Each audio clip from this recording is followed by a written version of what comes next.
हमारी कौन सी है? मोलैरिटी। नॉर्मेलिटी के बाद सब एक जैसे लग रहे हैं। नॉर्मेलिटी, मोलैरिटी, मोलैलिटी, फॉर्मेलिटी सब एक जैसे, सब में अंतर है थोड़ा थोड़ा, बहुत ध्यान से देखिएगा। मोलैरिटी को हम कैपिटल एम से डिनोट करते हैं। नॉर्मेलिटी में था gram equivalent weight, gram equivalent of solute, यहाँ पे है मोल्स ऑफ सॉल्यूट। क्या है? मोल्स ऑफ सॉल्यूट, यानी कि मोल को किससे रिप्रेजेंट करते थे?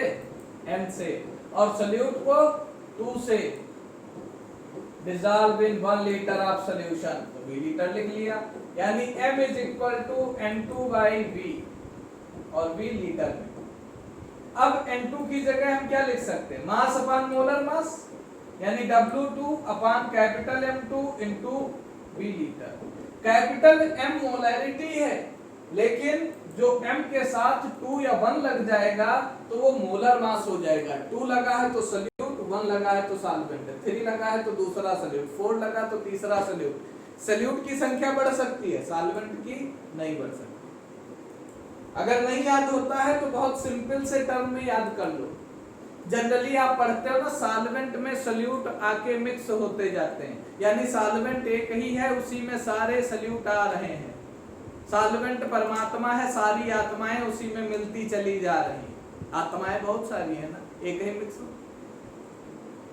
सॉल्वेंट समुद्र है, सॉल्यूट सारी नदियां हैं, जाके उसी में मिक्स होती जा रही।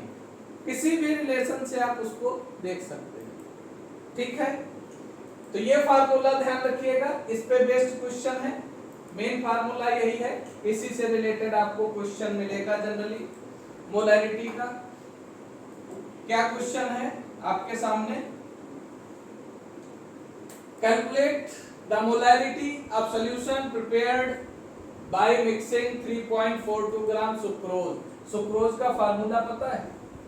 C12H22O11। इसका मोलर मास कितना हो जाएगा?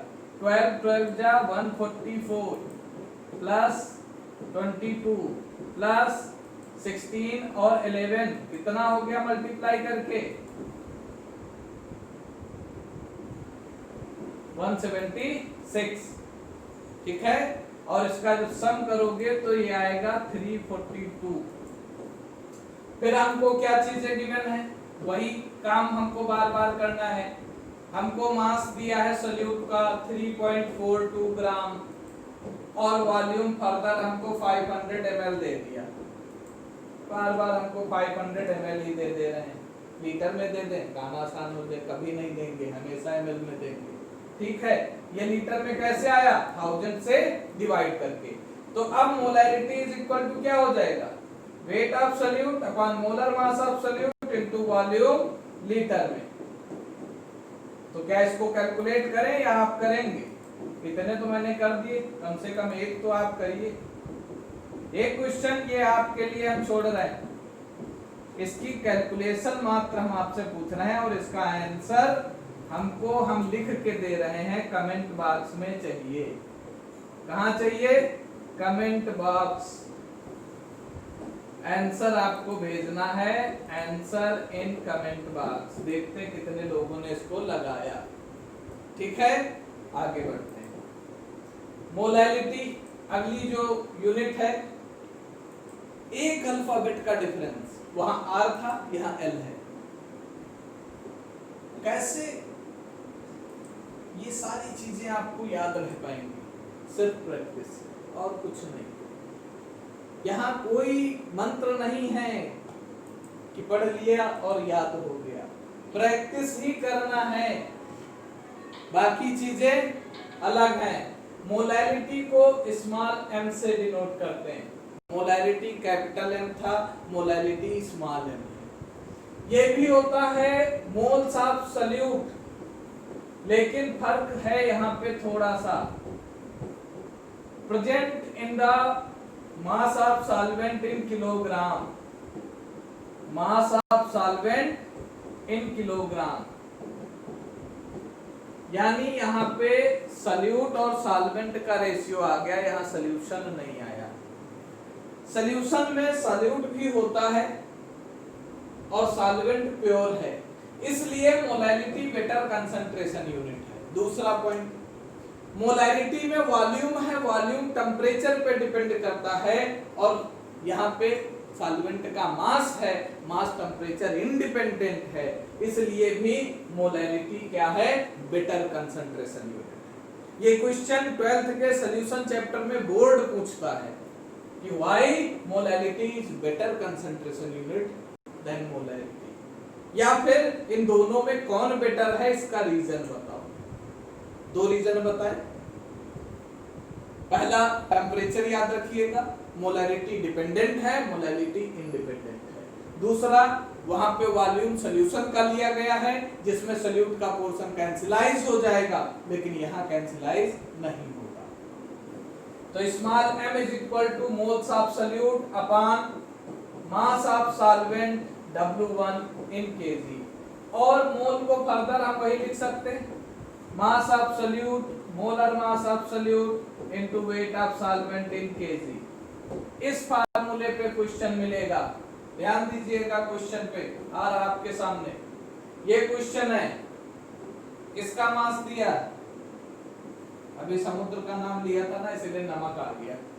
बिना नमक के जीवन कटता भी नहीं, होता थोड़ा सा है, खाने में पड़ता है, लेकिन वही ना पड़े तो स्वाद नहीं आता है, तो इसलिए कैलकुलेट करो नमक को।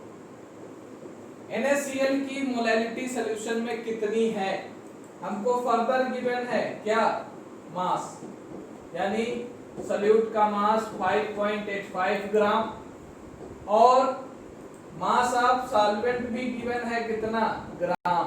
फिर देखना ध्यान से, ये वैल्यू हमें चाहिए किसमें, किलोग्राम में, 1000 से यहीं डिवाइड करो, जितनी जल्दी कैलकुलेशन से बच जाओ, 0.25 किलोग्राम।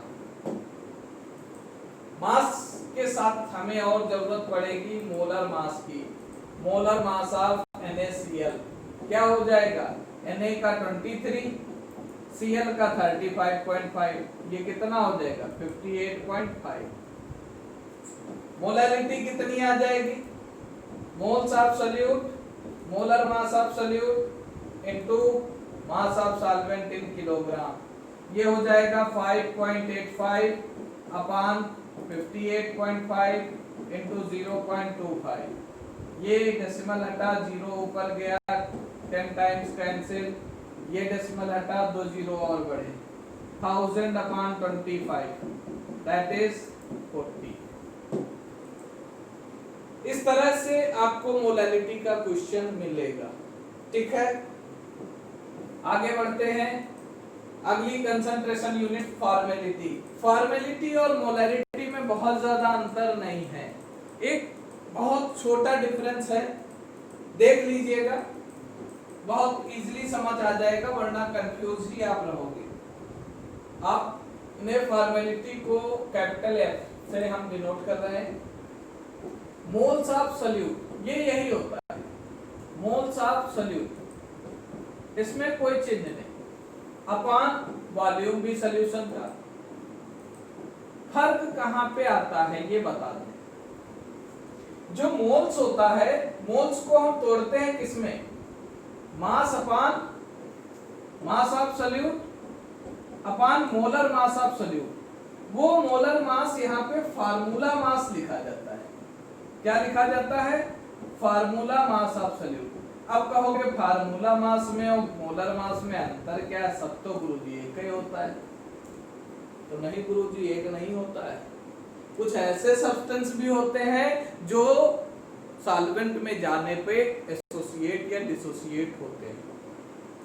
फिर हमको ये देखना पड़ता है, जैसे एसिटिक एसिड है, एसोसिएशन शो करता है, मोलर मास डबल हो जाता, फार्मूला मास जो है वो मोलर मास से डबल हो जाता है, ये बात आपको ध्यान रखनी पड़ेगी। इसलिए फॉर्मेलिटी जो है वो मोलैलिटी से चेंज हो जाती है, इस बात को ध्यान रखेंगे ना। देखना अभी अगला क्वेश्चन, अगर उसकी मोलैलिटी निकालते हैं तो क्या निकलती है, ये आप कमेंट बॉक्स में करिएगा, हम आपको फॉर्मेलिटी उसकी कैलकुलेट करके यहाँ दिखा रहे हैं। 6 ग्राम एसिटिक एसिड है, 500 ml वाटर है, फिर से हमको क्या गिवन है, weight of solute 6 gram, molar mass acetic acid का अगर निकाला जाए तो निकलेगा CH3COOH, 2 कार्बन यानी कि 24, 4 हाइड्रोजन, 2 ऑक्सीजन, मिला के कितना हो गया 60। लेकिन इसका फार्मूला मास जो होता है वो 60 इंटू 2 120 होगा, बिकॉज जो CH3COOH है ये जब भी डिसॉल्व किया जाता है तो एसोसिएट होता है, यानी 2 मॉलिक्यूल आपस में जुड़ के तब एक साथ रहते हैं, एसोसिएशन होता है। ये चीज 12th में बहुत ब्रीफ में आपको समझाया जाएगा, बहुत डिटेल में ले जाएंगे। एसोसिएशन होने से इसका फार्मूला मास चेंज हो जाता है, इसलिए इसकी फॉर्मेलिटी क्या हो जाएगी 6 mass upon formula mass 120 into volume further 0.5, इसको बदल दिया, वॉल्यूम 500 ml था तो 0.5 लीटर ही आएगा, 1000 से डिवाइड किया, ये आ गया 6, 26 या 120 और ये डेसिमल हटा तो 10 हो गया, ये बचा कितना 1/10 यानी 0.1। ये इसकी फॉर्मेलिटी निकली। मोलैरिटी आपको निकाल के कमेंट बॉक्स में भेजनी है, मोलैरिटी आपके लिए छोड़ दी, देखना कितना डिफरेंस आया। क्लियर, आगे बढ़ो। Relation between strength and molarity, इस फार्मूले का यूज आपको टाइट्रेशन में करना है, प्रैक्टिकल में लिखना है, वहां पे पूछता है एग्जामिनर ये स्ट्रेंथ क्या है, स्ट्रेंथ और मोलैरिटी का रिलेशन क्या है, फाइल में भी लिखना पड़ता है, एग्जाम कॉपी जो आपकी प्रैक्टिकल की मिलती वहां भी लिखना है। Strength S is equal to molar mass into normality, और नॉर्मेलिटी का मोलैरिटी से रिलेशन होता है। मोलैरिटी से जब रिलेशन लिखेंगे molar mass into molarity into equivalent factor, ये रिलेशन अभी हम प्रूव करेंगे। Normality is equal to molarity into equivalent factor, ये रिलेशन हम प्रूव करेंगे। ये आपका स्ट्रेंथ था, ये भी आपका स्ट्रेंथ है। नॉर्मेलिटी के टर्म में आएगा तो ये लिखेंगे, सिर्फ यहाँ लिखा मोलैरिटी था, मैं आपको नॉर्मेलिटी भी बता रहा हूँ, और मोलैरिटी से आएगा तो आपको ये लिखना है किसी भी सब्सटेंस का।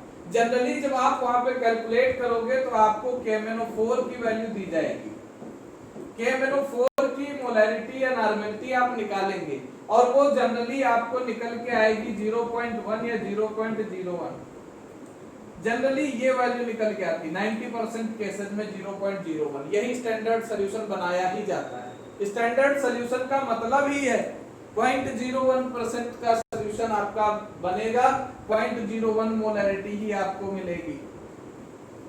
तो फिर यहाँ पे जो आपका KMnO4 होता है 158 होता है, दिस इज मल्टीप्लाइड बाय 0.01, 1.58 ग्राम पर लीटर, ये स्ट्रेंथ निकल के आती है।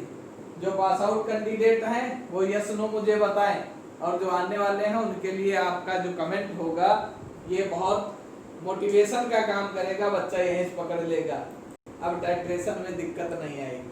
और टाइट्रेशन की तो बहुत सारा ट्रिक है, 2 मिनट में हो जाता है, बताएंगे किसी दिन लेक्चर में, ठीक है। तो यहाँ से स्ट्रेंथ कैलकुलेट हो गई। अगला फिर रिलेशनशिप क्या आ गया, देखो नॉर्मेलिटी इनटू मोलैरिटी का। मैंने अभी कहा था कि हम अभी बता रहे हैं इनके बीच रिलेशन क्या है।